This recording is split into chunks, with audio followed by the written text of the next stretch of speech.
ਅਸੀਂ ਆਪਣੇ ਸਰੋਤਿਆਂ ਦਾ ਨਿੱਘਾ ਸਵਾਗਤ ਕਰਦੇ ਹਾਂ। ਉਮੀਦ ਹੈ ਤੁਹਾਨੂੰ ਸਾਡਾ ਪ੍ਰੋਗਰਾਮ ਪਸੰਦ ਆਉਂਦਾ ਹੋਵੇਗਾ। ਤੁਹਾਡੇ ਸੁਝਾਅ ਇਸ ਪ੍ਰੋਗਰਾਮ ਨੂੰ ਚੰਗਾ ਬਣਾਉਣ ਲਈ ਸਾਨੂੰ ਬਹੁਤ ਮਦਦ ਦਿੰਦੇ ਹਨ। ਤੁਸੀਂ ਸਾਨੂੰ ਸੁਝਾਅ ਲਈ 44555497 ਜਾਂ 451830 ਤੇ ਟੈਲੀਫੋਨ ਕਰਕੇ ਆਪਣੇ ਸੁਝਾਅ ਭੇਜ ਸਕਦੇ ਹੋ। ਅੱਜ ਦੇ ਇਸ ਪ੍ਰੋਗਰਾਮ ਤੇ ਅਸੀਂ ਗੁਰਬਾਣੀ, ਕੀਰਤਨ ਤੇ ਪ੍ਰਾਚੀਨ ਰੀਤਾਂ ਭਾਵ ਗੁਰਬਾਣੀ ਦਾ ਸ਼ਾਸਤਰੀ ਸੰਗੀਤ ਨਾਲ ਸੰਬੰਧ ਤੇ ਗੱਲਬਾਤ ਕਰਾਂਗੇ। ਅੱਜ ਸਾਡੇ ਨਾਲ ਇਸ ਪ੍ਰੋਗਰਾਮ ਤੇ ਪੰਥ ਦੇ ਬਹੁਤ ਹੀ ਪ੍ਰਸਿੱਧ ਰਾਗੀ ਜਥਾ ਭਾਈ ਅਵਤਾਰ ਸਿੰਘ, ਗੁਰਚਰਨ ਸਿੰਘ ਤੇ ਭਾਈ ਸਵਰਨ ਸਿੰਘ ਸਾਡੇ ਨਾਲ ਸਟੂਡੀਓ 'ਚ ਹਾਜ਼ਰ ਹਨ ਤੇ ਅੱਜ ਅਸੀਂ ਉਹਨਾਂ ਨਾਲ ਗੱਲਬਾਤ ਕਰਾਂਗੇ। ਭਾਈ ਸਾਹਿਬ, ਪ੍ਰੋਗਰਾਮ ਤੇ ਆਉਣ ਦਾ ਬਹੁਤ ਬਹੁਤ ਸ਼ੁਕਰੀਆ। ਇਹ ਤੇ ਕਲਸੀ ਸਾਹਿਬ ਧੰਨਵਾਦ ਤੇ ਤੁਹਾਡਾ, ਸਗੋਂ ਅਸੀਂ ਸ਼ੁਕਰੀਆ ਤੁਹਾਡਾ ਕਰਦੇ ਜਿਹੜੇ ਤੁਹਾਡਾ ਤੇ ਤੁਸੀਂ ਸਾਥੀ ਸਾਰੇ ਇਸ ਤਰੀਕੇ ਦੇ ਨਾਲ ਟੈਲੀਵਿਜ਼ਨ ਰਾਹੀਂ ਸਾਡੀ ਜਾਣ ਪਛਾਣ, ਸਾਡੇ ਆਉਣ ਦੀ ਖਬਰ ਲੋਕਾਂ ਤੱਕ ਪਹੁੰਚਾ ਰਹੇ ਹੋ। ਇਸ ਵਾਸਤੇ ਅਸੀਂ ਤੁਹਾਡੇ ਸ਼ੁਕਰਗੁਜ਼ਾਰ ਹਾਂ। ਇਹ ਜੀ ਇੱਕ ਛੋਟਾ ਜਿਹਾ ਯਤਨ ਹੈ ਜਿਹਦੇ ਨਾਲ ਪੰਜਾਬੀ ਬੱਚਿਆਂ ਤੱਕ ਸਾਡਾ ਕਲਚਰ ਬੜੀ ਮਹਾਨ ਸੇਵਾ ਹੈ। ਤੁਹਾਡੀ ਸੇਵਾ ਬੜੀ ਹੈ। ਅੱਛਾ ਜੀ, ਮੈਂ ਸਮਝਦਾ ਆਪ ਜੀ ਦੇ ਪਿਤਾ ਭਾਈ ਸਾਹਿਬ ਬਾਬਾ ਜਵਾਲਾ ਸਿੰਘ ਜੀ ਰਾਗੀ ਨੇ 60 ਸਾਲ ਪੰਥ ਦੀ ਸੇਵਾ ਕੀਰਤਨ ਨਾਲ ਕੀਤੀ ਹੈ। ਉਹਦੇ ਬਾਅਦ ਤੁਹਾਨੂੰ ਵੀ ਹੁਣ 30-35 ਸਾਲ ਸੇਵਾ ਕਰਦਿਆਂ ਨੂੰ ਹੋ ਗਿਆ। ਤੇ ਇਹ ਦੱਸੋ ਤੁਹਾਡੇ ਪਰਿਵਾਰ ਵਿੱਚ ਇਹ ਕੀਰਤਨ ਦੀ ਦਾਤ ਕਿੱਥੋਂ ਤੇ ਕਦੋਂ ਆਈ? ਉਹ ਇਸ ਤਰ੍ਹਾਂ ਕਲਸੀ ਸਾਹਿਬ ਵੀ ਪੁਰਾਣੇ ਜ਼ਮਾਨੇ 'ਚ ਕੋਈ ਲਿਖਤ ਵੀ ਚੀਜ਼ ਨਹੀਂ ਸੀ ਹੁੰਦੀ।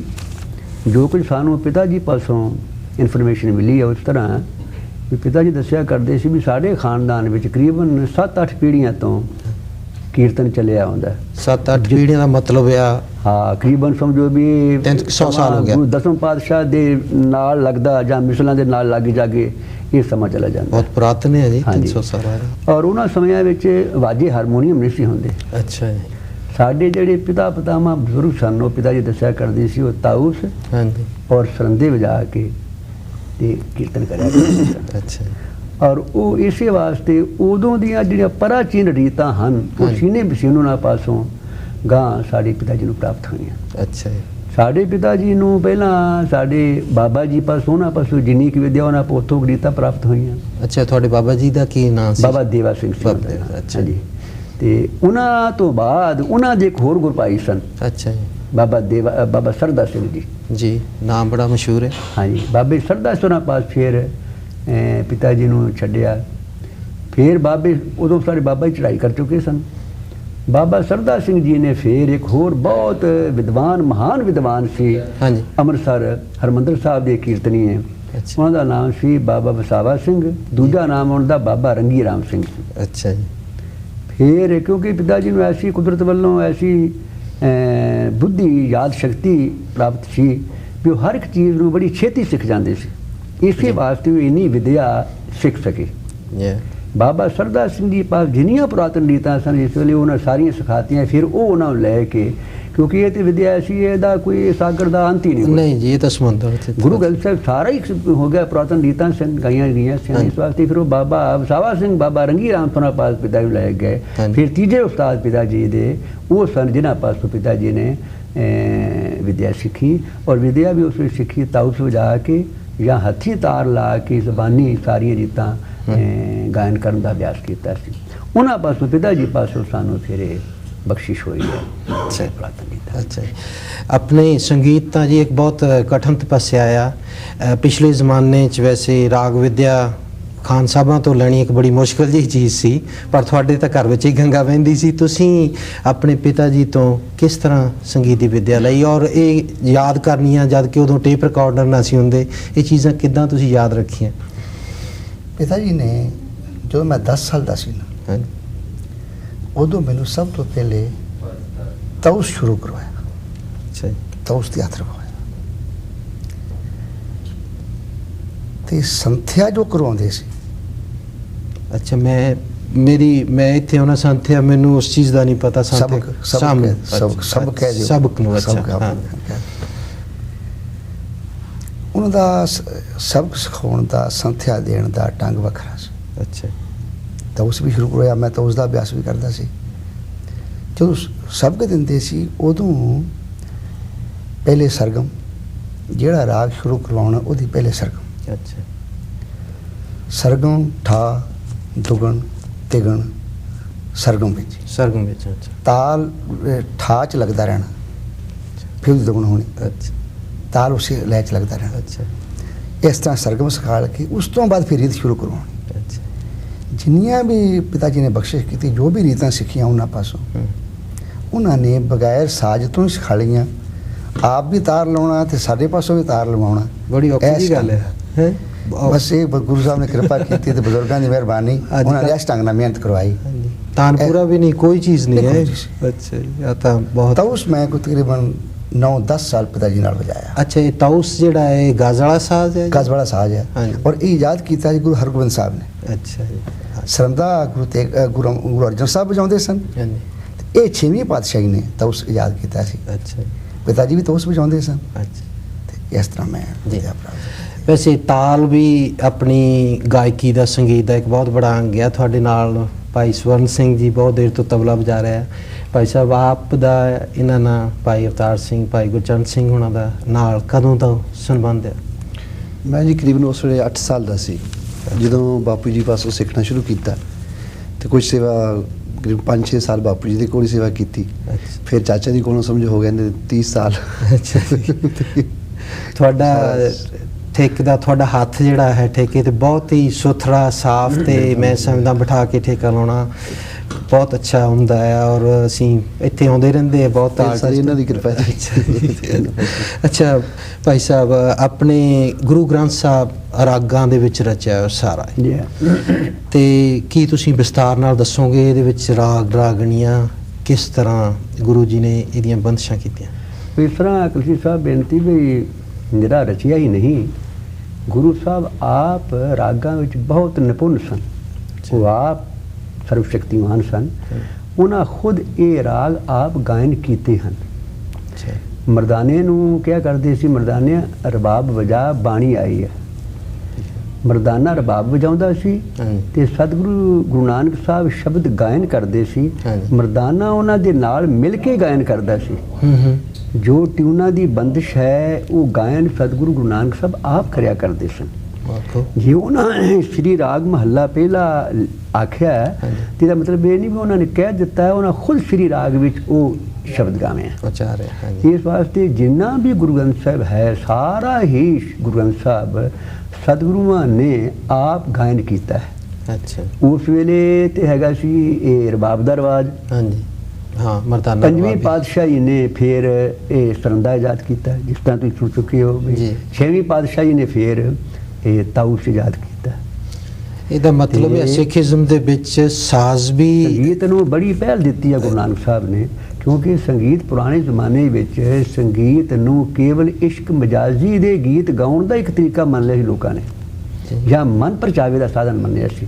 ਜੀ। ਗੁਰੂ ਨਾਨਕ ਸਾਹਿਬ ਨੇ ਆਖਿਆ ਵੀ ਸੰਗੀਤ ਇੱਕ ਬੜੀ ਇੱਕ ਪਵਿੱਤਰ ਚੀਜ਼ ਹੈ, ਤੇ ਸੰਗੀਤ ਦੇ ਨਾਲ ਇਹਦੇ ਵਿੱਚ ਮਿਲਾ ਕੇ ਪ੍ਰਭੂ ਦੀ ਸਿਫਤ ਸਲਾਹ ਕੀਤੀ ਜਾਵੇ ਤੇ ਇਹ ਬੰਦੇ ਦੀ ਆਤਮਾ ਨੂੰ ਪਰਮੇਸ਼ਵਰ ਤੱਕ ਪਹੁੰਚਾ ਸਕਦੀ ਹੈ। ਕਿਉਂਕਿ ਸੰਗੀਤ ਦਾ ਇੱਕ ਐਸਾ ਆਪਣਾ ਜਾਦੂ ਹੈ, ਐਸਾ ਅਸਰ ਹੈ। ਹਾਂ। ਉਹਦੇ ਵਿੱਚ ਸੰਗੀਤ ਵਿੱਚ ਪਾ ਕੇ ਜੇ ਕੋਈ ਫਾਸ਼ ਗਾਣੇ ਗਾਉਂਦਾ ਤਾਂ ਉਹਦਾ ਮਨ ਤੇ ਅਸਰ ਹੋਣਾ ਲਾਜ਼ਮੀ ਹੈ। ਜੀ ਜੇ ਉਹਦੇ ਵਿੱਚ ਪ੍ਰਭੂ ਭਗਤੀ ਵਾਲੇ ਗੀਤ ਗਾਏ ਜਾਂਦੇ, ਪੁਰਾਣੇ ਸਾਰੇ ਭਗਤ ਐਸੇ ਹੋਏ ਸੂਫੀਆਨਾ ਨੇ ਜਿਹੜੇ, ਕਲਾਮ, ਹਾਂ ਹਾਂ। ਪੁਰਾਣੇ ਭਗਤ ਐਸੇ ਹੋਏ ਨੇ ਜਿਹੜੇ ਸੰਗੀਤ ਵਿੱਚ ਆਪਣੇ ਐਸੇ ਗਾਇਨ ਕਰਦੇ ਸੀ, ਉਹਨਾਂ ਦਾ ਬੜਾ ਅਸਰ ਹੁੰਦਾ ਸੀ। ਹਾਂਜੀ। ਹਾਂਜੀ। ਕਿਉਂ ਗੁਰੂ ਗ੍ਰੰਥ ਸਾਹਿਬ ਦੇ ਵਿੱਚ 31 ਰਾਗਾਂ ਵਿੱਚ ਸਾਰੀ ਬਾਣੀ ਇਹ ਗੁਰੂ ਸਾਹਿਬ ਨੇ ਦਰਜ ਕੀਤੀ ਹੈ। ਅੱਛਾ ਤੇ ਗੁਰੂ ਸਾਹਿਬ ਦਾ ਕੋਸ਼ਿਸ਼ ਰਹੀ ਹੈ ਦਸਾਂ ਪਾਤਸ਼ਾਹੀਆਂ ਦੀ ਵੀ ਸਾਡੇ ਸਿੱਖ ਸੇਵਕ ਹਰ ਪਹਿਲੂ ਤੋਂ ਵਿਦਵਾਨ ਹੋਣ, ਸ਼ਸਤਰ ਵਿਦਿਆ ਵਿੱਚ ਵੀ ਤੇ ਸ਼ਾਸਤਰ ਵਿਦਿਆ ਵਿੱਚ ਵੀ। ਜੀ ਇਸ ਵਾਸਤੇ ਸੰਗੀਤ ਵਿੱਚ ਆ ਵਿਦਿਆ ਵਿੱਚ ਵੀ ਸਿੱਖਾਂ ਨੂੰ ਵਿਦਵਾਨ ਬਣਾਉਣ ਦੀ ਕੋਸ਼ਿਸ਼ ਸਤਿਗੁਰੂ ਨੇ ਕਰਦਿਆਂ ਹੋਇਆਂ ਦੋ ਮਤਾਂ ਵਿੱਚ ਇੱਕ ਮਤ ਦੇ ਅਨੁਸਾਰ ਸ੍ਰੀ ਰਾਗ ਮੁੱਖ ਹੈ, ਹਾਂਜੀ ਉਹਨਾਂ ਬਾਣੀ ਸ੍ਰੀ ਰਾਗ ਤੋਂ ਸ਼ੁਰੂ ਕਰਤੀ। ਦੂਜਾ ਮਤ ਇਸ ਵਾਸਤੇ ਰਾਗਮਾਲਾ ਦਰਜ ਕੀਤੀ ਹੈ ਵੀ ਦੂਜੇ ਮਤ ਵਿੱਚ ਭੈਰੋਂ ਰਾਗ ਪ੍ਰਥਮ ਹੈ। ਕਿਤੇ ਇੱਕ ਖਾਸ ਲਿਮਟਡ ਜਿਹੇ ਦਾਇਰੇ ਵਿੱਚ ਨਾ ਸਿੱਖ ਰਹਿ ਜਾਣ, ਹਾਂਜੀ ਉਹ ਸਿੱਖ ਹੋਰ ਵੀ ਮਿਹਨਤ ਕਰਨ, ਇਸ ਵਾਸਤੇ ਉਹਨਾਂ ਰਾਗਮਾਲਾ ਵੀ ਦਰਜ ਕਰਤੀ। ਠੀਕ ਫਿਰ ਮਹਾਰਾਜ ਦੀ ਗੁਰੂ ਗ੍ਰੰਥ ਸਾਹਿਬ ਦੀ ਬਾਣੀ ਵਿੱਚ ਸੰਗੀਤ ਦੇ ਇੰਨੇ ਗੁੱਝੇ ਭੇਦ ਨੇ। ਹਾਂਜੀ ਹੁਣ ਗੌੜੀ ਰਾਗ ਵਿੱਚ 9 ਕਿਸਮ ਦੀ ਗੌੜੀ ਮਹਾਰਾਜ ਨੇ ਵਰਤੀ। ਠੀਕ ਫਿਰ ਭੈਰੋਂ ਲਲਿਤ, ਫਿਰ ਸੂਹੀ ਵਿੱਚ ਵੀ ਉਹਨਾਂ ਨੇ ਸੂਹੀ ਲਲਿਤ, ਜੀ ਪ੍ਰਭਾਤੀ ਵਿਵਾਹ ਸਾਧਕ। ਜੀ ਫਿਰ ਗੁਰੂ ਮਹਾਰਾਜ ਨੇ ਗੁਰੂ ਗ੍ਰੰਥ ਸਾਹਿਬ ਦੇ ਵਿੱਚ ਸੰਗੀਤ ਦੇ ਬੜੇ ਬੜੇ ਗੁੱਝੇ ਭੇਦ ਪ੍ਰਗਟ ਕੀਤੇ ਨੇ। ਜਿਹੜੇ ਪੁਰਾਣੇ ਬਜ਼ੁਰਗ ਜਿਹੜੇ ਸੀ ਉਹਨਾਂ ਨੇ ਆਪਣੇ ਕਿਉਂ ਨਾਂ ਉਦੋਂ ਲਿਖਦੇ ਵਿੱਚ ਆਉਂਦੀ ਸੀ, ਉਹ ਸੀਨੇ ਬਿਸੀਨੇ ਸਾਂਭ ਕੇ ਰੱਖਦੇ ਸੀ ਜੀ। ਔਰ ਫਿਰ ਉਹਨਾਂ ਤੋਂ ਗਾਂ ਜਿੰਨੇ ਜਿਹੜੇ ਕਿਸੇ ਨੂੰ ਮਿਲ ਸਕੇ ਨੇ ਬਖਸ਼ਿਸ਼ ਹੋਈ ਉਹਨਾਂ ਨੇ ਪ੍ਰਾਪਤ ਹੋਏ ਨੇ ਜੀ। ਤੇ ਅਸੀਂ ਹੁਣ ਪੰਜਾਬੀ ਯੂਨੀਵਰਸਿਟੀ ਪਟਿਆਲਾ ਨੇ ਦੇ ਅਧਿਐਨ ਵਿਭਾਗ ਨੇ ਤੁਹਾਤੋਂ 2 ਕਿਤਾਬਾਂ ਆਪਣੇ ਗੁਰਬਾਣੀ ਸੰਗੀਤ ਤੇ ਲਿਖਵਾਈਆਂ, ਉਹ ਕਿਸ ਤਰ੍ਹਾਂ ਲਿਖਵਾਈਆਂ, ਉਹਨਾਂ ਦਾ ਕੀ ਮੰਤਵ ਸੀ, ਦੱਸੋ। ਜਦੋਂ ਪੰਜਾਬੀ ਯੂਨੀਵਰਸਿਟੀ ਕਾਇਮ ਹੋਈ, ਜੀ ਗੁਰੂ ਗ੍ਰੰਥ ਸਾਹਿਬ ਅਧਿਐਨ ਵਿਭਾਗ ਉਹਨਾਂ ਨੇ ਇੱਕ ਕੀਰਤਨ ਦਰਬਾਰ ਕੀਤਾ, ਜੀ ਜਿਹਦੇ ਵਿੱਚ ਉਸ ਸਮੇਂ ਸਿਆਣੇ ਸਿਆਣੇ ਹਿੰਦੂ ਗੋਈਏ ਵੀ, ਜੀ ਬਾਹਰ ਹੋਰ ਮੁਸਲਮਾਨ ਵੀ, ਸਿੱਖ ਵੀ। ਜੀ ਪੁਸਤਕ ਦੇ ਵਿੱਚ ਉਹਨਾਂ ਦਾ ਜ਼ਿਕਰ ਵੀ ਡਾਕਟਰ ਤਾਰਨ ਸਿੰਘ ਜੀ ਨੇ Yeah. ਮੁਖਬੰਦ ਵਿੱਚ ਕੀਤਾ ਹੋਇਆ, Yeah. ਜਿਹੜੇ ਉਸ ਵਿੱਚ ਸ਼ਾਮਲ ਹੋਏ। ਮਸ਼ਹੂਰ ਆਪਣੇ ਹਾਂਜੀ। ਹਸਤੀ ਹੈ ਜੀ ਹਰੀਸ਼ ਪ੍ਰੋਫੈਸਰ ਚੰਦਰ ਤਾਰਨ। ਬਾਲੀ, ਮੁਖੀ ਸੀ ਆਪਣੇ ਸਰਦਾਰ ਸੋਹਣ ਸਿੰਘ ਜਾਂ ਹੋਰ ਇਸ ਤਰ੍ਹਾਂ ਸੋਹਣ ਸਿੰਘ ਜਿਹੜੇ ਸੰਗੀਤਕਾਰ ਸੰਗੀਤਕਾਰ, ਹਾਂ, ਹਰੀਸ਼ ਚੰਦਰ ਜੀ ਬਾਲੀ, ਹਾਂਜੀ। ਉਹ ਵੀ ਹੋਰ ਵੀ ਬਹੁਤ ਸਾਰੇ ਨਾਂ ਲਿਖੇ ਹੋਏ ਆ। ਜੀ ਉਸ ਕੀਰਤਨ ਦਰਬਾਰ ਤੋਂ ਬਾਅਦ ਉਹਨਾਂ ਦੀ ਇੱਕ ਮੀਟਿੰਗ ਰੱਖੀ ਗਈ ਅੱਛਾ ਜੀ। ਇਸ ਸੰਬੰਧ ਵਿੱਚ ਵੀ ਕੀ ਜਿਸ ਰਾਗ ਦਾ ਸ਼ਬਦ ਹੈ ਉਸੇ ਰਾਗ 'ਚ ਗਾਉਣਾ ਲਾਜ਼ਮੀ ਹੈ। ਜੀ ਉਹਨਾਂ ਨੇ ਮਹਿਸੂਸ ਕੀਤਾ ਵੀ ਲੋਕ ਫਿਲਮੀ ਟੂਣਾ ਗਾਉਣ ਲੱਗ ਪਏ ਨੇ ਜੀ ਤੇ ਜੋ ਕੀਰਤਨ ਦੀ ਸੰਪਰਦਾਇ ਕੀਰਤਨ ਦੀ ਜੋ ਮਰਿਆਦਾ ਉਹ ਖਤਮ ਹੋ ਰਹੀ ਹੈ। ਖਤਮ ਹੋ ਰਹੀ, ਠੀਕ ਹੈ। ਉਹਨਾਂ ਨੇ ਸਭ ਤੋਂ ਪਹਿਲੇ ਫੈਸਲਾ ਕੀਤਾ ਵੀ ਪੁਰਾਣੇ ਰਾਗੀ ਸਿੰਘ ਰਬਾਬੀ ਸਿੰਘ ਸਦਕੇ ਉਹਨਾਂ ਪਾਸੋਂ ਟੇਪਾਂ ਕੀਤੀਆਂ ਜਾਣ ਤਾਂ ਕਿ ਉਹ ਸਾਂਭੀ ਜਾਵੇ। ਠੀਕ ਹੈ। 2 ਵਾਰ ਸਾਨੂੰ ਵੀ ਸੱਦਿਆ, ਹਾਂਜੀ। ਫਿਰ ਉਸ ਕਮੇਟੀ ਨੇ ਸਰਬਸੰਮਤੀ ਨਾਲ ਫੈਸਲਾ ਕੀਤਾ। ਜੋ ਅਸੀਂ ਗਏ ਪਹਿਲੀ ਵਾਰ ਅਸੀਂ ਸਿਰਫ ਬਸੰਤ ਰਾਗ ਹੀ ਗਾਏ ਅੱਛਾ, ਇੱਕ ਬੈਠਕ ਵਿੱਚ ਪਟਿਆਲੇ। ਪਟਿਆਲੇ। ਅੱਛਾ ਜੀ।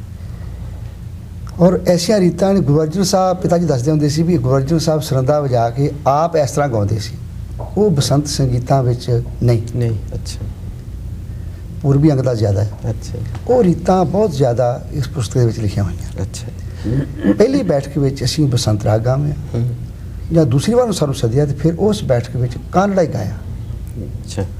ਗਾਰਾ ਕਾਨੜਾ, ਦਰਬਾਰੀ ਕਾਨੜਾ, ਹੋਰ ਪੁਰਾਣੇ ਪੜਤਾਲਾਂ ਗਾਈਆਂ ਇਹਦਾ ਮਤਲਬ ਇਹ ਬੁੱਕਸ ਜਿਹੜੀਆਂ ਤੁਸੀਂ ਲਿਖੀਆਂ ਹੀ ਨਹੀਂ, ਇਹ ਗਾਈਆਂ ਵੀ ਆ। ਗਾਈਆਂ ਇਹ ਗਾ ਕੇ ਉਹਨਾਂ ਨੂੰ ਵੀ ਦੇ ਦਿੱਤੀਆਂ, ਜਿਹੜੇ ਅੱਛਾ। 500 ਰੀਤ ਬੁੱਕਾਂ ਦੇ ਵਿੱਚ ਹੈ ਅੱਛਾ ਜੀ, ਤੇ ਬਹੁਤ- 500 ਰੀਤ ਹੀ ਅਸੀਂ ਗਾ ਕੇ ਹਾਂਜੀ, ਉਹਨਾਂ ਨੂੰ ਦੇ ਦਿੱਤੀ ਹੈ। ਉਹਨਾਂ ਨੇ ਆਪਣੇ ਰਿਕਾਰਡ ਵਿੱਚ ਲਾਇਬ੍ਰੇਰੀ 'ਚ ਰੱਖੀ ਹੋਈ ਬਹੁਤ ਖਜ਼ਾਨਾ ਹੈ ਹੈ। ਜੀ। ਉਹਨਾਂ ਇਹ ਮਹਿਸੂਸ ਕੀਤਾ ਵੀ ਕੀਰਤਨ ਦੀ ਮਰਿਆਦਾ ਵਿੜ ਰਹੀ ਹੈ, ਹਾਂਜੀ ਗਾਂ ਕੁਛ ਸਿੱਖ ਨਹੀਂ ਰਿਹਾ, ਹਾਂਜੀ। ਇਹਨੂੰ ਕੋਈ ਮਿਹਨਤ ਨਹੀਂ ਕਰਦਾ। ਹਾਂਜੀ। ਐਸਾ ਨਾ ਹੋਵੇ ਵੀ ਇਹ ਚੀਜ਼ ਬਿਲਕੁਲ ਹੀ ਗੁੰਮ ਹੋ ਜਾਵੇ। ਬਹੁਤ ਅੱਛਾ ਯਤਨ ਹੈ, ਮੈਂ ਸਮਝਦਾ। ਉਹਨਾਂ ਨੇ ਇਹ ਪ੍ਰੇਰਣਾ ਕੀਤੀ, ਸਾਨੂੰ ਹੁਕਮ ਕੀਤਾ ਤੇ ਗੁਰੂ ਸਾਹਿਬ ਨੇ ਬਲ ਬਖਸ਼ਿਆ ਤੇ ਇਹ ਸੇਵਾ ਸਾਡੇ ਪਾਸੋਂ ਲੈ ਲਈ ਹੈ। ਇਸ ਤਰ੍ਹਾਂ ਬਹੁਤ ਜੀ, ਮੈਂ ਸਮਝਦਾ ਪੰਥ ਲਈ ਇੱਕ ਬਹੁਤ ਵੱਡੀ ਦੇਣ ਹੈ ਇਹ ਚੀਜ਼ ਦੀ। ਮੈਨੂੰ ਅਜੇ ਤੱਕ ਇਹ ਪੁਸਤਕ ਪੜ੍ਹਨ ਦਾ ਮੌਕਾ ਨਹੀਂ ਮਿਲਿਆ, ਸਿਰਫ 3-4 ਪੰਨੇ ਪੜ੍ਹੇ ਆ, ਜਿਹਦੇ ਵਿੱਚ ਉਸਤਾਦ ਬਲਾਇਤ ਖਾਨ ਤੇ ਦਲੀਪ ਚੰਦਰ ਬੇਦੀ ਉਹਨਾਂ ਨੇ ਆਪਣੀ ਪ੍ਰਸ਼ੰਸਾ ਦੇ ਲਫ਼ਜ਼ ਕਹੇ ਆ। ਇਹ ਬੁੱਕਸ ਛਪਣ ਦੇ ਬਾਅਦ ਇਹਨਾਂ ਨੂੰ ਕਿਸ ਤਰ੍ਹਾਂ ਰਿਸੀਵ ਕੀਤਾ ਆਪਣੇ ਲੋਕਾਂ ਨੇ ਜਿਹੜੇ ਸੂਝ ਵਾਲੇ ਸੀ, ਕਿਉਂਕਿ ਆਮ ਬੰਦੇ ਦੀ ਬਸ ਦੀ ਤਾਂ ਇਹ ਕਿਤਾਬ ਨਹੀਂ ਹੈ ਨਾ, ਇਹਨੂੰ ਉਹੀ ਪੜ੍ਹਨਗੇ ਜਿਹੜੇ ਸੰਗੀਤ ਨੂੰ ਜਾਣਦੇ ਆ। ਉਹਨਾਂ ਨੇ ਇਸ ਬੁੱਕ ਨੂੰ ਕਿੱਦਾਂ ਰਿਸੀਵ ਕੀਤਾ? ਇਹ ਪੁਸਤਕ 1979 ਵਿੱਚ ਛਪ ਗਈ ਸੀ। 79 ਚ ਅਸੀਂ ਇੱਧਰ ਆਏ ਹਾਂ, ਹਾਂਜੀ। ਜਦੋਂ ਵਾਪਸ ਗਏ 1980 ਵਿੱਚ, ਉਦੋਂ ਇਹ ਉਹਨਾਂ ਨੇ ਰਿਲੀਜ਼ ਕੀਤੀ। ਹਾਂਜੀ। ਇਹ ਪੁਸਤਕ ਵਾਸ਼ਿੰਗਟਨ ਲਾਇਬ੍ਰੇਰੀ ਇੱਥੇ ਅਮਰੀਕਾ 'ਚ ਹਾਂਜੀ। ਇੱਥੇ ਵੀ ਰੱਖੀ ਗਈ ਆ। ਉਹਨਾਂ ਨੇ ਸਾਨੂੰ ਚਿੱਠੀ ਗਈ ਸੀ। ਹਾਂਜੀ। ਫਿਰ ਪੰਜਾਬੀ ਸਾਹਿਤ ਸਮੀਖਿਆ ਬੋਰਡ ਵੱਲੋਂ 1980 ਦੀਆਂ ਪੁਸਤਕਾਂ ਵਿੱਚ ਇਹ ਸਰਵੋਤਮ ਵੀ ਚੁਣੀ ਗਈ ਹੈ। ਬਹੁਤ ਅੱਛਾ ਜੀ। ਅੱਛਾ, ਉਹਨਾਂ ਸਨਮਾਨ ਕੀਤਾ ਹੈ। ਵਾਹ ਜੀ ਵਾਹ। ਫਿਰ ਸਾਡੀ ਕਮੇਟੀ ਨੇ ਹਾਂਜੀ। ਇੱਕ ਵਾਰ 1981 ਦਸੰਬਰ ਵਿੱਚ ਹਾਂਜੀ। ਸਾਨੂੰ ਸਨਮਾਨ ਕੀਤਾ। ਇੱਕ ਵਾਰ ਇਸ ਵਿਸਾਖੀ ਤੇ 13 ਅਪ੍ਰੈਲ ਨੂੰ ਅੱਛਾ, ਉਹਨਾਂ 5100 ਰੁਪਇਆ 3 ਸ੍ਰੀ ਸਾਹਿਬ 3 ਦੁਸ਼ਾਲੇ ਬਹੁਤ। ਇਸ ਤਰ੍ਹਾਂ ਕਰਕੇ ਮੈਂ ਤੇ ਸਮਝ ਇਸ ਤਰ੍ਹਾਂ ਉਹਨਾਂ ਇਸ ਨੇ ਦਾ ਸਨਮਾਨ ਮਤਲਬ ਹੈ ਕੀਤਾ ਕਿ ਇਹਨੂੰ ਬੁੱਕਸ ਨੂੰ ਬਹੁਤ ਅੱਛੀ ਤਰ੍ਹਾਂ ਰਿਸੀਵ ਕੀਤਾ। ਇਹ ਜੇ ਸ਼੍ਰੋਮਣੀ ਕਮੇਟੀ ਨੇ ਵੀ ਪ੍ਰੋਗਰਾਮ ਬਣਾਇਆ ਸੀ ਹਾਂਜੀ ਇਹ ਪਿਛਲੇ ਸਾਲ ਗੁਰੂ ਰਾਮਦਾਸ ਸਾਹਿਬ ਜੀ ਦੇ ਅਵਤਾਰ ਤਾਰਨ ਦੇ ਗੁਰਪੁਰਬ ਦੇ ਸਮੇਂ ਜੀ। ਉਹਨਾਂ ਨੇ ਪ੍ਰੋਗਰਾਮ ਬਣਾਇਆ ਵੀ ਕਿਉਂਕਿ ਸਾਨੂੰ ਬੁਲਾ ਕੇ ਤੇ ਕੁਝ ਉਹਨਾਂ ਦੀ ਵਿਚਾਰ ਸੀ ਵੀ ਸਾਨੂੰ ਨਵਾਜਿਆ ਜਾਏ, ਤੇ ਉਹਨਾਂ ਨੂੰ ਮਾਣ ਬਖਸ਼ਿਆ ਜਾਏ। ਤੇ ਉਹਦੇ ਵਿੱਚ ਫਿਰ ਉਹਨਾਂ ਚਿੱਠੀ ਜਿਹੜੀ ਹੈਗੀ ਸੀ ਉਹ ਕਿਤੇ ਮਿਸਪਲੇਸ ਹੋ ਗਈ। ਉਹ ਉੱਥੇ ਉਡੀਕਦੇ ਰਹੇ ਅੱਛਾ ਤੇ ਸਾਨੂੰ ਚਿੱਠੀ ਮਿਲੀ ਜੀ, ਅੱਛਾ। ਤੇ ਅਸੀਂ ਪਹੁੰਚ ਨਹੀਂ ਸਕੇ। ਅੱਛਾ। ਪ੍ਰੋਗਰਾਮ ਵਿੱਚ ਉਹਨਾਂ ਵੀ ਅੱਛਾ ਜੀ। ਇਹਦਾ ਮਤਲਬ ਮੈਂ ਸਮਝਦਾ ਹਾਂ ਕਿ ਬਹੁਤ ਇਸ ਕਿਤਾਬ ਦੀ ਵੈਲਿਊ ਆ, ਇਸ ਕਰਕੇ ਉਹਨਾਂ ਨੇ ਜਿਹੜੇ ਹੈਗੇ ਨੇ ਆਪਣੇ ਖਾਸ ਤੌਰ ਤੇ ਇਧਰ ਅਮਰੀਕਾ ਕੈਨੇਡਾ ਦੇ ਜਿਹੜੇ ਬਣੇ ਹੋਏ ਇਧਰਲੇ ਲੋਕ ਸਿੱਖ ਬਣੇ ਹੋਏ ਨੇ, ਹਾਂਜੀ। ਉਹ ਬੜੇ ਸਿਆਣੇ ਨੇ। ਹਾਂਜੀ। ਉਹਨਾਂ ਨੇ ਬੜੀਆਂ ਕਿਤਾਬਾਂ ਉੱਥੋਂ ਇੰਡੀਆ ਤੋਂ ਲਿਆਂਦੀਆਂ। ਅੱਛਾ ਅੱਛਾ, ਇਸ ਤੇ ਗੁਰੂ ਨਾਨਕ ਯੂਨੀਵਰਸਿਟੀ ਨੇ ਰਿਵਿਊ ਲਿਖਿਆ ਅੱਛਾ ਇਸ ਪੁਸਤਕ ਤੇ, ਅੱਛਾ ਜੀ ਔਰ ਉਹਨਾਂ ਨੇ ਇਹ ਰਿਵਿਊ 'ਚ ਲਿਖਿਆ ਹੈ ਵੀ ਇਹ ਸਭ ਚੀਜ਼ਾਂ ਪੌਣੇ 200 ਸਾਲ ਤੋਂ ਪੁਰਾਣੀਆਂ। ਅੱਛਾ ਜੀ, ਬਹੁਤ ਅੱਛਾ। ਅੱਛਾ, ਹਰ ਸੰਗੀਤ ਦੇ ਨਾਲ ਵੈਸੇ ਤਾਂ ਸੰਗੀਤ ਸੰਪੂਰਨ ਕਲਾ ਆਪਣੇ ਆਪ 'ਚ ਹੀ ਹੈ, ਪਰ ਤਾਲ ਮੋਨੋਟੋਨਸ ਯਾਨੀ ਕਿ ਉਕਤਾ ਦੇਣ ਵਾਲਾ ਨਾ ਕਰਕੇ ਤਾਲ ਦੀ ਬੜੀ ਜ਼ਰੂਰਤ ਹੈ ਇੱਥੇ। ਭਾਈ ਸਵਰਨ ਸਿੰਘ ਜੀ, ਇਹ ਦੱਸੋ ਜਿਹੜੀਆਂ ਰੀਤਾਂ ਤੁਸੀਂ 500 ਰੀਤਾਂ ਰਿਕਾਰਡ ਕਰਾਈਆਂ, ਇਹਦੇ ਵਿੱਚ ਕਿਹੜੇ ਕਿਹੜੇ ਤਾਲ ਉੱਥੇ ਇਸਤੇਮਾਲ ਕੀਤੇ ਗਏ? ਇਹਨਾਂ ਵਿੱਚ ਜੀ 4 ਤਾਲ, ਆਡਾ ਚੁਤਾਲਾ, ਭਾਨਮਤੀ, ਜਗ ਤਾਲ, ਜੈ ਤਾਲ, ਤੁਮਾਰ, ਫਰੋਦਸਤ, ਪੰਜ ਤਾਰ ਸਵਾਰੀ, ਖੱਟ ਤਾਲ, ਮੱਤ ਤਾਲ, ਸਿਖਰ ਤਾਲ, ਹੋਰ ਵੀ ਇਹਦੇ ਤਕਰੀਬਨ ਇਹ ਤਾਂ ਜੀ ਬਹੁਤ ਬੜਾ ਤਾਲ ਹੈ। ਮੇਰੇ ਹਿਸਾਬ ਨਾਲ ਅੱਜ ਕੱਲ ਆਮ ਤੌਰ ਤੇ ਕੀਰਤਨੀਆਂ ਤੋਂ ਬਹੁਤੇ ਵੱਡੇ ਤਾਲ ਨਹੀਂ ਸੁਣਨ ਚਾਹੁੰਦੇ, ਇਹਦਾ ਕੀ ਕਾਰਨ ਹੈ? ਅਸਲ 'ਚ ਇੱਕ ਗੱਲ ਕਹਿਣੀ ਪਊਗੀ, ਸਰੋਤਾ ਜੋ ਸੁਣਨਾ ਚਾਹਵੇ ਨਾ, ਹਾਂਜੀ ਆਰਟਿਸਟ ਨੂੰ ਸਰੋਤਾ ਬਣਾਉਂਦਾ ਹੈ। ਜੀ ਹਾਂ, ਮਤਲਬ ਅਗਰ ਸਰੋਤੇ ਦੀ ਇਹ ਬਿਰਤੀ ਹੋਵੇ ਵੀ ਮੈਂ ਇਹ ਆਰਟਿਸਟ ਪਾਸੋਂ ਵੱਡੇ ਤਾਲ ਸੁਣਨੇ ਆ, ਜੀ ਰਾਗ ਸੁਣਨੇ ਆ, ਜੀ ਆਰਟਿਸਟ ਮਿਹਨਤ ਕਰੂਗਾ। ਤੇ ਜੇ ਸਰੋਤਾ ਕੌਡੀਆਂ ਤੇ ਖੁਸ਼ ਹੋ ਜਾਵੇ ਤੇ ਫਿਰ ਆਰਟਿਸਟ ਮਿਹਨਤ ਨਹੀਂ ਕਰੂਗਾ। ਦਰਅਸਲ ਸੁਣਨ ਲਈ ਵੀ ਸੂਝ-ਬੂਝ ਦੀ ਲੋੜ ਹੈ ਨਾ, ਹੁਣ ਲੈਵਲ ਜਿਹੜਾ ਆ ਉਹ ਘੱਟ ਆ। ਅੱਛਾ, ਹੁਣ ਮੈਂ ਤੁਹਾਨੂੰ ਪਹਿਲੀ ਵਾਰ ਜਦੋਂ ਸੁਣਿਆ ਉਹ ਇੰਗਲੈਂਡ 'ਚ ਸੁਣਿਆ, ਹਾਂਜੀ, ਤੇ ਤੁਸੀਂ ਪੁਲਚ ਗੁਰਦੁਆਰੇ ਆਏ ਤੇ ਤੁਹਾਡਾ ਪਹਿਲਾ ਸ਼ਬਦ ਸੁਣ ਕੇ ਮੈਂ ਇੰਨਾ ਮੁਤਾਸਰ ਹੋਇਆ, ਅੱਜ ਮਰੇ ਆਏ ਹੈ ਤੇ ਗੁਜਰੀ ਤੋੜੀ ਵੇਸੀ, ਉਹ ਹੁਣ ਤੱਕ ਮੇਰੇ ਮਨ 'ਚ ਵਸਿਆ। ਜਿੱਥੇ ਵੀ ਗੁਜਰੀ ਤੋੜੀ, ਮੈਨੂੰ ਰਾਗਾਂ ਦਾ ਇੰਨਾ ਗਿਆਨ ਨਹੀਂ ਹੈ, ਲੇਕਿਨ ਉਹ ਇੰਨਾ ਪ੍ਰਭਾਵਿਤ ਹੋਇਆ ਮੈਂ। ਉਹਦੇ ਬਾਅਦ ਤੁਹਾਨੂੰ ਮੈਂ ਕੀਰਤਨ ਦਰਬਾਰ ਸਾਊਥ ਹਾਲ ਵਿੱਚ ਸੁਣਿਆ, ਹਾਂਜੀ, ਉੱਥੇ ਜਿੱਥੇ ਭਾਈ ਧਰਮ ਸਿੰਘ ਜ਼ਖਮੀ, ਗੁਰਦਿਆਲ ਸਿੰਘ, ਅਵਤਾਰ ਸਿੰਘ ਹੋਰੀ ਤੇ ਆਪਣੇ ਹਿੰਦੁਸਤਾਨ ਤੋਂ ਹੋਰ ਵੀ ਜਥੇ ਆਏ ਸੀ, ਤੇ ਉਹਦੇ ਵਿੱਚ ਤੁਸੀਂ ਅਪਰ ਚਲਤ ਰਾਗ ਸੁਣਾਇਆ ਸੀ, ਤੁਖਾਰੀ। ਤੇ ਤੁਖਾਰੀ ਦੇ ਬਾਅਦ ਤੁਸੀਂ ਇੱਕ ਹੋਰ ਸ਼ਬਦ ਸੁਣਾਇਆ ਸੀ, ਸ੍ਰੀ ਰਾਗ। ਤੇ ਸ੍ਰੀ ਰਾਗ ਦੇ ਵਿੱਚ ਤੁਸੀਂ ਇਹ ਦੱਸਿਆ ਸੀ ਵੀ ਇਹ ਠਾਠ ਬਦਲ ਗਿਆ ਰਾਗ, ਉਹਨੂੰ ਇੱਕ ਤਾਲੇ 'ਚ ਸ਼ੁਰੂ ਕਰਕੇ ਤੁਸੀਂ 3 ਤਾਲ 'ਚ ਉਹਨੂੰ ਖਤਮ ਕੀਤਾ ਸੀ। ਠਾਠ ਮੇਰੇ ਹਿਸਾਬ ਨਾਲ ਜਿੱਦਾਂ ਮੈਂ ਪੜ੍ਹਿਆ, ਜਿੰਨੀ ਕਿ ਮੇਰੀ ਨੌਲੇਜ ਹੈ, ਇਹ ਆਇਆ ਬਾਅਦ ਵਿੱਚ, ਇਹ ਰੀਸੈਂਟ ਜਿਹੀ ਗੱਲ ਆ, ਤੇ ਇਹ ਕਿਸ ਤਰ੍ਹਾਂ ਆ ਸਾਨੂੰ ਸਮਝਾਓਗੇ ਤੁਸੀਂ? ਇਸ ਤਰ੍ਹਾਂ ਪੁਰਾਣੇ ਜ਼ਮਾਨੇ 'ਚ ਮਤ ਪ੍ਰਚਲਿਤ ਸੀ। ਅੱਛਾ, ਜਿੱਦਾਂ ਹਨੂਮਾਨ ਮਤ ਤੇ 4 ਮਤ ਮੰਨੇ ਜਾਂਦੇ ਆ। ਹਾਂਜੀ ਹਾਂਜੀ, ਸ਼ਿਵ ਮਤ, ਭਰਤ ਮਤ, ਹਨੂਮਨ ਮਤ ਆਦਿ 4 ਮਤ ਮੰਨੇ ਜਾਂਦੇ ਪੁਰਾਣੇ ਜ਼ਮਾਨੇ ਵਿੱਚ। ਹਾਂਜੀ ਫਿਰ ਠਾਠ ਚੱਲੇ। ਗੱਲ ਵੀ ਇਹ ਜਿਹੜੀ ਜਿੰਨੇ ਗੁਣੀ ਵਿਦਵਾਨ ਹੈਗੇ ਆ, ਉਹ ਨਵਾਂ ਵੀ ਉਹਨਾਂ ਦਿਮਾਗ ਡਿਵੈਲਪ ਹੋ ਜਾਂਦੇ ਆ, ਫਿਰ ਕਾਢਾਂ ਕੱਢਦੇ ਜਾਂਦੇ ਆ, ਤਰੀਕੇ ਬਦਲਦੇ ਜਾਂਦੇ ਆ। ਅੱਛਾ ਜੀ ਪੁਰਾਣੇ ਜ਼ਮਾਨੇ ਦੇ ਵਿੱਚ ਸ੍ਰੀ ਰਾਗ ਕਾਫੀ ਠਾਠ ਵਿੱਚ ਗਾਇਆ ਜਾਂਦਾ ਸੀ ਜੀ। ਗੁਰੂ ਨਾਨਕ ਸਾਹਿਬ ਨੇ ਦੋਵਾਂ ਹੀ ਸ੍ਰੀ ਰਾਗਾਂ ਵਿੱਚ ਉਹ ਨਿਪੁੰਨ ਸਨ, ਮਹਾਰਾਜ ਬਖਸ਼ਿਸ਼ ਕਰਦੇ ਸਨ ਜੀ। ਹੁਣ ਵੀ ਸਾਨੂੰ ਪਤਾ ਲੱਗਾ, ਔਰ ਇਹਦੇ 'ਚ ਜਿਹੜਾ ਹੈ ਇੱਕ ਸੰਗੀਤ ਅਸੀਂ ਪੜ੍ਹਿਆ ਉਹਦੇ ਵਿੱਚ ਮਾਰਫਤ ਲੰਗਮਾਦ ਵਿੱਚ ਵੀ ਇਹ ਦਕਸ਼ਣ ਵੱਲ ਹੁਣ ਵੀ ਕਾਫੀ ਠਾਠ ਵਿੱਚ ਸ੍ਰੀ ਰਾਗ ਗਾਇਆ ਜਾਂਦਾ ਹੈ ਜੀ। ਇਹਦਾ ਮਤਲਬ ਉਧਰ ਆਪਣੇ ਸਾਊਥ ਹਾਲ, ਹਾਂ, ਸਾਊਥ ਵੱਲ ਹਾਂਜੀ। ਉਧਰ ਕਾਫੀ ਠਾਠ ਵਿੱਚ ਸ੍ਰੀ ਰਾਗ ਗਾਇਆ ਜਾਂਦਾ ਜੀ। ਤੇ ਇੱਧਰ ਆਪਣੇ ਪੂਰੀਆ ਇਹਦੇ ਠਾਠ ਵਿੱਚ ਸ੍ਰੀ ਰਾਗ ਗਾਇਆ ਜਾਂਦਾ ਹੈ। ਜੀ ਅਸੀਂ ਇਹਦੇ ਵਿੱਚ ਇੱਕ ਰੀਤ ਇਹਨਾਂ ਪੁਸਤਕਾਂ ਵਿੱਚ ਉਹ ਜਿਹੜੀ ਪੁਰਾਣੀ ਜਾਣੀ ਗੁਰੂ ਨਾਨਕ ਸਾਹਿਬ ਦੇ ਵਕਤ ਤੋਂ ਗੁਰੂ ਨਾਨਕ ਸਾਹਿਬ ਦਾ ਸ਼ਬਦ ਚਲਿਆ ਜਿਹੜਾ ਉੱਥੇ ਗਾਵਿਆ ਸੀ ਨਾ ਕੀਰਤਨ ਦਰਬਾਰ 'ਚ, ਹਾਂਜੀ ਉਹ ਪਹਿਲੇ ਧਰੁਪਦ ਸੀ, ਹਾਂਜੀ। ਅਸਥਾਈ ਅੰਤਰਾ ਕਾਫੀ ਅੰਗ 'ਚ ਸ੍ਰੀ ਰਾਗ ਦਾ, ਅੱਛਾ ਫਿਰ ਉਹ 3 ਤਾਰ 'ਚ ਕਰਕੇ ਜੀ ਜੀ। ਉਹ ਗਾਇਆ। ਅੱਛਾ, ਅਸੀਂ ਸੁਣਿਆ ਹੁਣ ਇੱਕ ਨਾਮੀ ਕੀਰਤਨ ਦਰਬਾਰ ਹਿੰਦੁਸਤਾਨ 'ਚ ਵੀ ਹੋਇਆ ਸੀ, ਜਿਹਦੇ ਵਿੱਚ ਤੁਹਾਨੂੰ ਪਹਿਲਾ ਪੁਰਸਕਾਰ ਮਿਲਿਆ, ਤੇ ਉਹਦੇ ਵਿੱਚ ਤੁਸੀਂ ਕੀ ਗਾਇਆ ਸੀ ਤੇ ਕਿਹੜੇ ਕਿਹੜੇ ਹੋਰ ਆਪਣੇ ਜਥੇ ਉੱਥੇ ਆਏ ਸੀ? ਉੱਥੇ ਤਕਰੀਬਨ 30-32 ਜਥੇ ਹਾਂਜੀ ਆਏ ਹੋਏ ਸੀ। 2 ਦਿਨ ਕੀਰਤਨ ਦਰਬਾਰ ਚੱਲਿਆ ਸੀ। ਅੱਛਾ ਭਾਈ ਦਿਲਬਾਗ ਸਿੰਘ, ਗੁਰਬਾਗ ਸਿੰਘ ਹੋਰੀ, ਹਾਂਜੀ, ਪ੍ਰੋਫੈਸਰ ਮਜਬੂਰ, ਚੰਨ ਸਿੰਘ ਮਜਬੂਰ, ਗਾਜਰ ਚਾ, ਬਹੁਤ ਅੱਛਾ ਗਾਉਣ। ਹਾਂਜੀ, ਉਹ ਵੀ ਆਏ ਹੋਏ ਸੀ। ਹਾਂਜੀ ਫਿਰ ਪਟਨਾ ਸਾਹਿਬ ਤੋਂ ਜਥਾ ਇੱਕ ਆਇਆ ਹੋਇਆ ਸੀ, ਸਤਨਾਮ ਸਿੰਘ ਸੇਠੀ ਸੀ, ਹੋਰ ਵੀ ਜਥੇ ਬਹੁਤ ਸਾਰੇ ਆਏ ਹੋਏ ਸੀ। ਹਾਂਜੀ ਤੇ ਅਸੀਂ ਉੱਥੇ ਕਾਂਡੇ ਦੀ ਪੜਤਾਲ, ਜੀ ਉਹ 7ਵੀਂ ਪੜਤਾਲ ਆਉਂਦੀ ਹੈ, 6ਵੀਂ 7ਵੀਂ, ਹਰ ਜਸ ਗਾਵੋ ਭਗਵਾਨ, ਜਸ ਗਾਵਤ ਪਾਪ ਲਹਾਨ, ਹਾਂਜੀ। ਇਸ ਤਰ੍ਹਾਂ ਚੱਲਦੀ ਆਡੇ ਵਿੱਚ ਆ ਪਹਿਲੇ, ਜੀ। ਫਿਰ ਉਸ ਤੋਂ ਬਾਅਦ ਤਾਲ ਬਦਲ ਕੇ ਫਿਰ ਮੁੜ ਗਿਆ ਇਸ ਤਰ੍ਹਾਂ। ਅੱਛਾ ਤੇ ਜੱਜਾਂ ਵਿੱਚ ਬੇਦੀ ਸਾਹਿਬ ਸੀ। ਅੱਛਾ ਜੀ, ਵਿਦਲੀਪ ਚੰਦ ਹਾਂ, ਜੀ, ਹਾਂਜੀ। ਕੋਈ ਪਹਿਲੇ ਕੀਰਤਨ ਕਰਦੇ ਰਹੇ। ਅੱਛਾ ਜੀ, ਬੜੇ ਸੁਲਝੇ ਬੰਦੇ ਆਪਣੇ ਆਪਣੇ ਮੇਰੇ ਵਿਦਵਾਨ। ਖਿਆਲ। ਪਾਸ਼ਕਰ ਔਰ ਸਾਹਿਬ ਪਾਸੇ ਬਾਅਦ ਚ ਗਏ ਨੇ। ਹਾਂਜੀ। ਪਹਿਲੇ 19-20 ਸਾਲ ਦੀ ਉਮਰ ਤੱਕ ਇਹ ਕੀਰਤਨ ਭਾਈ ਬਾਬਾ ਉੱਤਮ ਸਿੰਘ ਪਾਸੋਂ ਕੀਰਤਨ ਸਿੱਖਦੇ ਰਹੇ। ਅੱਛਾ ਉਹਨਾਂ ਨੂੰ ਪੁਰਾਤਨ ਰੀਤਾਂ ਦਾ ਪਤਾ ਸੀ। ਜੀ ਉਹ ਕਹਿਣ ਲੱਗੇ ਜਿਹੜੀ ਪਹਿਲੀ ਪੜਤਾਲ ਹੈ ਪੰਜਾਬੋ ਰਾਮ ਕੁਮਾਰ, ਉਹ ਵੀ ਸੁਣਾਓ। ਜੀ ਉਹ ਵੀ ਸੁਣਾਈ। ਇੱਕ ਫਿਰ ਧੁਨੀ ਸੁਣਾਈ। ਜੀ ਫਿਰ ਸੋਹੀ ਰਾਗ ਵਿੱਚ ਦੀ ਪੜਤਾਲ ਵੀ ਸੁਣਾਈ ਜੀ ਤੇ ਅਖੀਰ ਵਿੱਚ ਤੁਖਾਰੀ ਦਾ ਇੱਕ ਜੀ। ਤੁਰਪਤ ਹੈ ਐਸਾ ਸੁਣਾਇਆ। ਅੱਛਾ ਅਸੀਂ ਬੇਨਤੀ ਕਰਾਂਗੇ ਤੁਸੀਂ ਸਾਡੇ ਸਰੋਤਿਆਂ ਲਈ ਵੀ ਇਹ ਜ਼ਰੂਰ ਸੁਣਾਇਓ। ਬਹੁਤ ਖੁਸ਼ੀ ਦੀ ਗੱਲ ਹੈ ਜੀ। ਖੁਸ਼ੀ ਦੀ ਗੱਲ ਹੈ।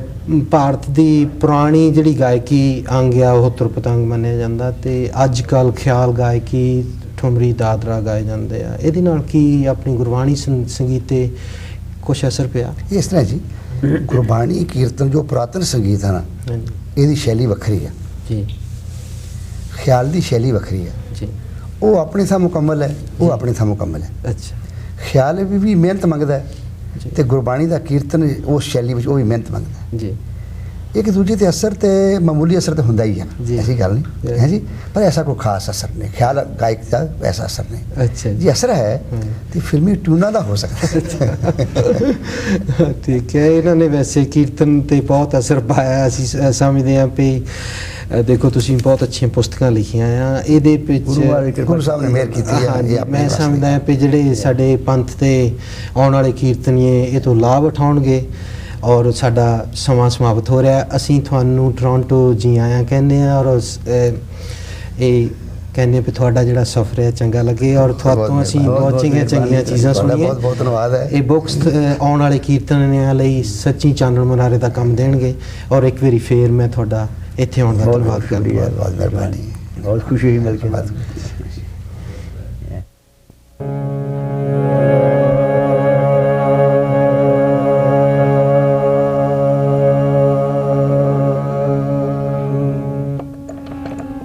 ਪ੍ਰੀਤ ਪ੍ਰੀਤ ਗੁਰੀਆ ਮੋਹੇ ਨ ਲਾਲਨਾ, ਪ੍ਰੀਤ ਪ੍ਰੀਤ ਗੁਰੀਆ ਮੋਹੇ ਨ ਲਾਲਨਾ, ਪ੍ਰੀਤ ਪ੍ਰੀਤ ਗੁਰੀਆ ਮੋਹੇ ਨ ਲਾਲਨਾ, ਆਪ ਮਨ ਗੋਬਿੰਦ ਏਕ ਅਵਰ ਨਹੀਂ ਬੋਲੇ, ਆਪ ਮਨ ਗੋਬਿੰਦ ਏਕ ਅਵਰ ਨਹੀਂ ਬੋਲੇ, ਸੰਤ ਲਾਖ ਮਰੇ ਛੱਡ ਦੁਬਦਾ ਕੀ ਗੁਰੀਆ, ਪ੍ਰੀਤ ਪ੍ਰੀਤ ਗੁਰੀਆ ਮੋਹੇ ਨ ਲਾਲਨਾ, ਪ੍ਰੀਤ ਪ੍ਰੀਤ ਗੁਰੀਆ ਮੋਹੇ ਨ ਲਾਲਨਾ।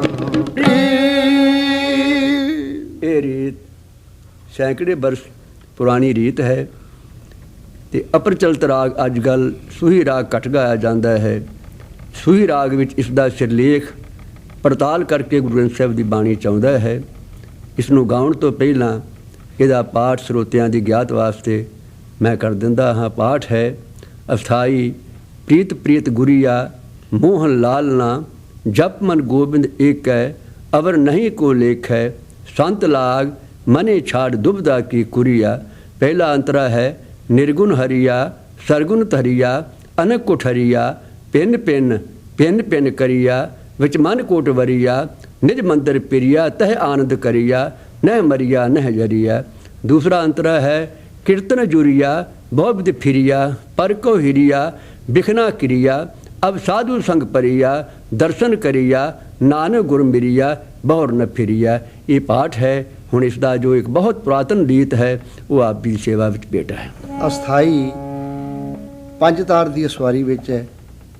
ਅੰਤਰੇ ਜਿਹੜੇ ਨੇ ਉਹ ਇੱਕ ਤਾਲਾ, ਦੂਸਰਾ ਅੰਤਰਾ ਪਹਿਲੇ 7 ਮਾਤਰਾ ਢਈਆ ਜਿਹਨੂੰ ਗੀਤਾਰ ਵੀ ਆਖਿਆ ਜਾਂਦਾ, ਰੂਪ ਵੀ ਆਖਿਆ ਜਾਂਦਾ, ਫਿਰ ਅੰਤਰਾ ਇੱਕ ਤਾਲੇ ਵਿੱਚ, ਫਿਰ ਅਸਥਾਈ ਪੰਜ ਤਾਰ ਦੀ ਸਵਾਰੀ ਵਿੱਚ ਇਸ ਤਰ੍ਹਾਂ ਰੀਤ ਹੈ। ਪ੍ਰੀਤ ਪ੍ਰੀਤ ਗੁਰੀਆ ਮੋਹੇ ਨ ਲਾਲਨਾ, ਪ੍ਰੀਤ ਪ੍ਰੀਤ ਗੁਰੀਆ ਮੋਹੇ ਨ ਲਾਲਨਾ, ਜਪ ਮਨ ਗੋਬਿੰਦ ਏਕ ਅਵਰ ਨਹੀਂ ਬੋਲੇ, ਜਪ ਮਨ ਗੋਬਿੰਦ ਏਕ ਅਵਰ ਨਹੀਂ ਬੋਲੇ, ਸੰਤ ਲਾਗ ਮਨੇ ਛੱਡ ਦੁਬਦਾ ਕੀ ਗੁਰੀਆ, ਪ੍ਰੀਤ ਪ੍ਰੀਤ ਗੁਰੀਆ ਮੋਹੇ ਨ ਲਾਲਨਾ, ਪ੍ਰੀਤ ਪ੍ਰੀਤ ਗੁਰੀਆ ਮੋਹੇ ਨ ਲਾਲਨਾ।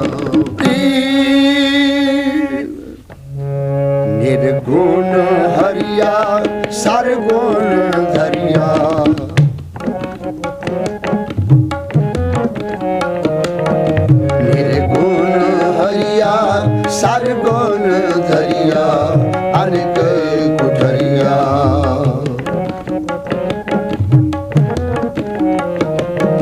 निर्गुण हरिया सरगुण धरिया अनेक कुठरिया। फेल फेल फेल फेल करिया विच मन कोटवरिया निज मंदर प्रिया ता आनंद करिया न मरिया नहीं मरिया। प्रीत प्रीत गुरिया मोहन लालना। प्रीत प्रीत गुरिया मोहन लालना। मन गोविंद एक अवर नहीं बोलेगा। मन गोविंद एक अवर नहीं बोलेगा। संत लाख मने छाड़ दुबदागी गुरिया। प्रीत प्रीत गुरिया मोहन लालना। प्रीत प्रीत गुरिया मोहन लालना। कीर्तन चूरिया बेद फिरिया पर गौरिया बेकना गिरिया। कीर्तन चूरिया कीर्तन चूरिया बेद फिरिया पर गौरिया बेकना गिरिया। अब साधु संग परिया अब साधु संग परिया। अब साधु संग परिया हाथ द्वार खरिया। अब साधु संग परिया अब साधु संग परिया हाथ द्वार खरिया। दर्शन करिया नानक गुरु मिरिया मोरन फिरिया। प्रीत प्रीत गुरिया मोहन लालना। प्रीत प्रीत गुरिया मोहन लालना। मन गोविंद एक अवर नहीं बोलेगा। मन गोविंद एक अवर नहीं बोले। संत लाग मने छाड़ दुबदागी गुरिया। प्रीत प्रीत गुरिया मोहन लालना। प्रीत प्रीत गुरिया मोहन लालना।